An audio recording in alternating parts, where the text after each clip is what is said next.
अपन बात करेंगे application of Gauss law के बारे में। तो जो इलेक्ट्रिक फील्ड होता है जनरल चार्ट डिस्ट्रीब्यूशन का वो देखा गया। In practice for some special cases जो समेशन होता है इनवर्ट इक्वेशन वो अराइव नहीं होता। Electric field at every point in space some symmetric charge configuration में ये पॉसिबल है ऑब्टेन करना इलेक्ट्रिक फील्ड सिंपल वे में यूजिंग गॉस लॉ। ठीक है। Field due to infinitely long straight uniformly charge wire consider करेंगे एक uniformly long thin straight wire जो कि यूनिफॉर्मली इनर्शियल डेंसिटी लैम्डा है। वायर एक्सिस से सिमेट्री में सपोज करो रेडियल वेक्टर है ओ टू बी और रोटेट करेंगे अराउंड द वायर। जो पॉइंट पी पी डैश होगा वो ऑप्टेड होगा कंप्लीटली इक्विवेलेंट होगा रिस्पेक्ट टू चार्ज वायर जो इम्प्लीफाई करेगा कि जो इलेक्ट्रिक फील्ड होता है उसका सेम मैग्नीट्यूड होगा। जो डायरेक्शन ऑफ इलेक्ट्रिक फील्ड होगा एवरी पॉइंट पे वो रेडियली आउटवर्ड होगा। ठीक है। और कंसिडर करो एक pair of element P1 P2 सोन है जो इलेक्ट्रिक फील्ड होगा टू एलिमेंट का पेयर का जब सम होगा रिजल्टेंट इलेक्ट्रिक फील्ड होगा जो कि रेडियल होगा। ये ट्रू होगा। यहाँ पे जो टोटल फील्ड होगा किसी पॉइंट में रेडियल होगा। जो वायर होगा इनफाइनाइट होगा। जो इलेक्ट्रिक फील्ड होगा वो डिपेंड नहीं करेगा position of P along the length of the wire. Electric field everywhere होगा radial in the plane cutting करेगा वायर नॉर्मली। मैग्नीट्यूड डिपेंड करेगा रेडियल डिस्टेंस आर पे कैलकुलेट करेंगे इमेजिन करो सिलेंड्रिकल गॉसियन सरफेस। तो देखेंगे जो फील्ड होगा एवरीवेयर रेडियल होगा। Flux to end of cylindrical Gaussian surface zero होगा। Cylindrical part of surface E normal होगा to the surface every point और मैग्नीट्यूड कांस्टेंट होगा। ये डिपेंड करेगा आर पे। जो सरफेस एरिया होगा कट पर का 2 पाई आर एल होगा। एल का होगा लेंथ ऑफ द सिलेंडर होगा। ठीक है। ठीक है। उसके बाद देखो फ्लक्स थ्रू गॉसियन सरफेस का होगा टोटल 2 पाई आर एल होगा। जो फ्लक्स सरफेस इंक्लूड होगा लैम्डा एल होगा तो अपन को देगा lambda L upon epsilon naught electric field lambda upon 2 pi epsilon naught R होगा। Vectorly lambda upon 2 pi epsilon naught into R होगा। एन क्या होगा रेडियल यूनिट वेक्टर होगा plane normal to the wire passes through point होगा। E directed outward होगा lambda positive होगा inward होगा यदि लैम्डा नेगेटिव होगा। ठीक है। ई डायरेक्टेड होगा आउटवर्ड यदि लैम्डा पॉजिटिव होगा बच्चों। यदि इनवर्ड होगा तो लैम्डा क्या होगा नेगेटिव होगा। जब अपन राइट करेंगे वेक्टर को स्केलर मल्टीप्लाई करेंगे तो ए कैप होगा स्केलर एल्जेब्रिक नंबर होगा।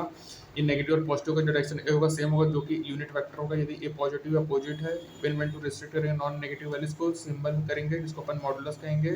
और only charge enclosed by the surface electric field due to charge जो होगा इंटर वायर में जो एजिप्शन होगी वायर इनफाइनाइटली लॉन्ग है क्रूशियल है। विदाउट एजिप्शन अपन टेक करेंगे equal to the normal to the curved part of the cylindrical Gaussian surface. ठीक है। अप्रोक्सीमेट 2 होगा electric field around the central portion जहाँ पे इन डिफेक्ट्स इग्नोर्ड होगा। ठीक है। अब फील्ड देखेंगे to uniformly charge infinite plane sheet. ठीक है। तो अपन देखें sigma uniform surface charge density infinite plane sheet का एक्सिस से normal to the given plane में सिमेट्रिकल इलेक्ट्रिक फील्ड नहीं डिपेंड करेगा वाई एंड जेड कोऑर्डिनेट में उसकी डायरेक्शन होगी एवरी पॉइंट में पैरेलल हुआ एक्स डायरेक्शन के। अपन गॉसियन सरफेस देखेंगे क्रॉस सेक्शन एरिया। ठीक है। सिलिंड्रिकल सरफेस होगा सीन फिगर 2 फेसेस होंगे विल कंट्रीब्यूट होगा इलेक्ट्रिक फील्ड लाइंस पैरेलल होंगे और ये कंट्रीब्यूट करेंगे। जो यूनिट वेक्टर होगा नॉर्मल टू सरफेस होगा और unit vector normal to surface second होगा एक्स डायरेक्शन जो ई डॉट एस होगा सरफेस इक्वल होगा। यहाँ पे जो नेट फ्लक्स होगा गॉसियन सरफेस का 2 ही होगा। सिग्मा होगा जो गॉस लॉ से इलेक्ट्रिक फील्ड आएगा sigma by 2 epsilon naught into n cap.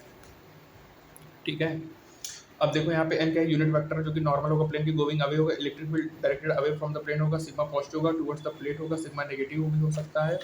Sorry directed away from the plate होगा यदि सिग्मा पॉजिटिव होगा टुवर्ड्स द प्लेट होगा सिग्मा नेगेटिव होगा। एब एप्लीकेशन गॉस लॉ से ब्रॉट है एडिशनल फैक्ट कि ई इंडिपेंडेंट होता है X axis X also. Finite large planet sheet में अप्रोक्सीमेट ट्रू होता है middle region the planet sheet away from the it होगा। Field due to uniformly charge thin spherical shells के बारे में बात करेंगे। ठीक है। तो यहाँ पे देखो sigma uniform surface charge density है थिन स्फेरिकल सेल सिचुएशन है सिमेट्रिकल फील्ड पॉइंट है आउटसाइड इनसाइड डिपेंड करेगा आर पे distance from the centre of the shell होगा। ठीक है।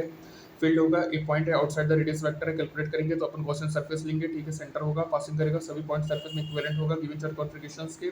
जो इलेक्ट्रिक फील्ड होगा गॉसियन सरफेस में वो सेम मैग्नीट्यूड होगा along the radius vector each point जो ई एंड एस होगा एवरी पॉइंट में पैरेलल होगा। फ्लक्स जो होगा ई डॉट डेल्टा एस होगा। तो फ्लक्स होगा गॉसियन सरफेस से E to 4 pi R square charge enclose होगा sigma into 4 pi R square Gauss law से।